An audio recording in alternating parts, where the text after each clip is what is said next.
Bonjour, je m'appelle Benjamin, je suis l'un des associés du cabinet Clark. Aujourd'hui, je vais vous parler du crédit impôt recherche et vous expliquer un peu plus comment fonctionne ce dispositif. En cas de contrôle, est-ce que le crédit d'impôt recherche est compatible avec une subvention à l'innovation ou à la recherche? Oui, au sein du cabinet, on considère généralement que le crédit impôt recherche est le socle du financement, puisque c'est un dispositif qui est quand même pérenne, même s'il évolue, même si parfois il y a des coupes budgétaires dans ce crédit impôt recherche-là, mais pour le coup, c'est un dispositif qui est assez durable. La société doit construire son financement, ou du moins le financement de son innovation et de sa R&D, sur la base de ce crédit d'impôt-là. Du coup, un projet de recherche peut être financé deux fois, une fois par une subvention et une fois par le crédit d'impôt recherche. Non, le crédit impôt recherche est plutôt bien fait. 1 € ne peut être financé que par un dispositif en particulier. Et c'est pour ça qu'on doit retrancher en fait les subventions du crédit impôt recherche. Ou du moins du montant des dépenses de R&D avant application du taux de 30%. Est-ce que le crédit d'impôt recherche et le crédit d'impôt innovation peuvent se cumuler? Oui, une société peut faire à la fois une déclaration de crédit impôt recherche et à la fois une déclaration de crédit impôt innovation. Il faut quand même se dire que le crédit impôt innovation se déclare sur le même CERFA que le crédit impôt recherche. Les deux dispositifs fonctionnent concomitamment dans le cadre d'une PME. Cependant, point d'attention, dans le cadre d'un projet,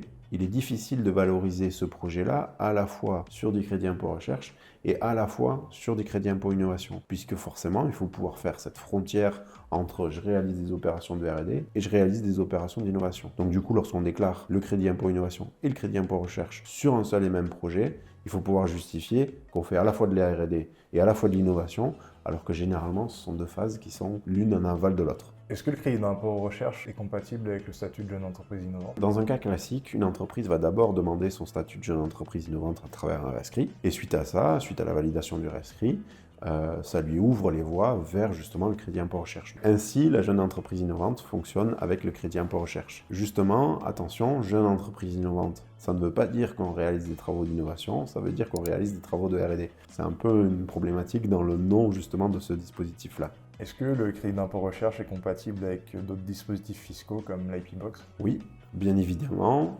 L'IP Box étant la suite logique du crédit impôt recherche lorsqu'en fait la société va venir vendre ses actifs de propriété intellectuelle, le crédit impôt recherche fonctionne concomitamment avec ce dispositif.